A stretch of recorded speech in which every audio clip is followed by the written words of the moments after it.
Welcome to the Sober and Happy Podcast, where we talk about all things recovery related, how to navigate the challenges that we'll face along the way on our journey towards our best lives, and how we can go from living a life of simply just being sober to a life where we're both sober and happy.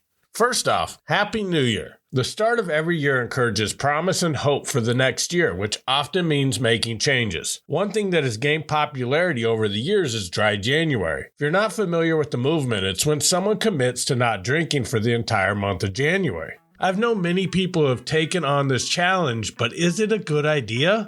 Well, that depends. Today we'll discuss who should and who shouldn't consider the challenge and how to get the most out of it if you decide to do it. So buckle up, this is going to be a great episode.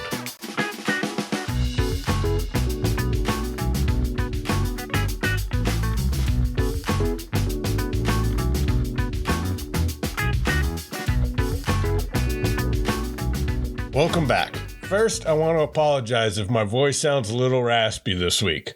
A good friend of mine got married on a New Year's Eve cruise, and although I had an amazing time, cruise ships seemed to be a good place to pass around germs, and I was one of many of us that came home with a pretty nasty cold. So my voice might be a little off, my energy might be a little down, the episode might be a little shorter, but we're still gonna do this.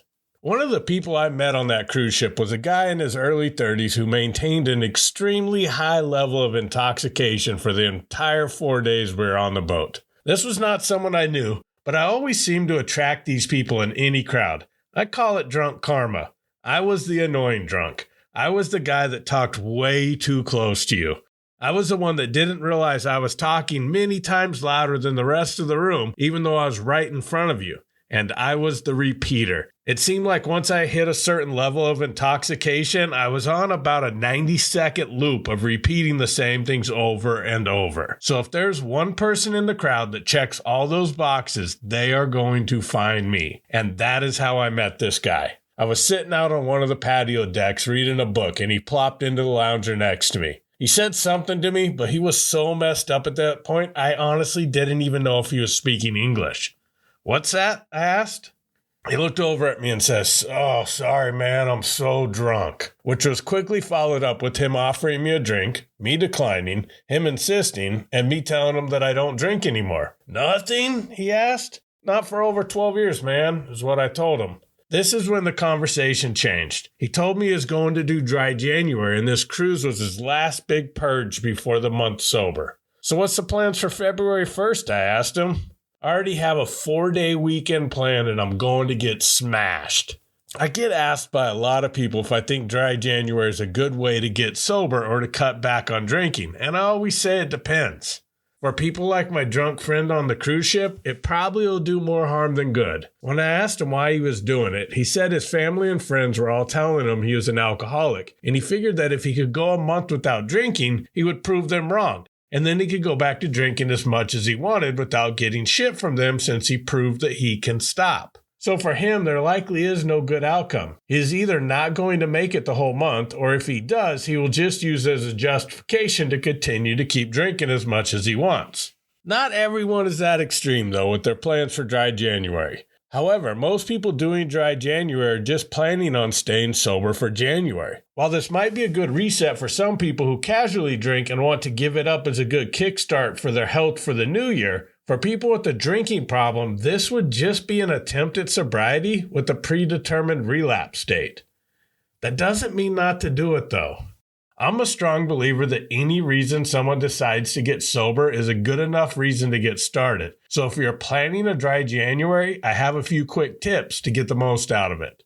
Number 1, use the time to evaluate your relationship with alcohol. If you're on the fence about whether or not you have a drinking problem, quitting drinking is often the quickest way to see your level of dependence on it. You could usually gauge this by how much of the month you spend thinking about not drinking. Now, if you know you have a drinking problem, yet have trouble committing to sobriety for more than just a month, this is something that should be explored. A good place to start would be by asking yourself what fears are keeping you from committing for good. Number 2, don't just sit around simply not drinking. This is why so many people think sobriety is boring. The most miserable times I had being sober was when I did nothing but sit around thinking about being sober. Use the time productively. We all have a list of what I call some days. All the hobbies we want to try, all the places we want to go, the people we want to reconnect with, all the things that have been sent to the land of someday. Spend the month exploring that land, rediscovering discarded passions, trying new hobbies, and finding things in life that you enjoy.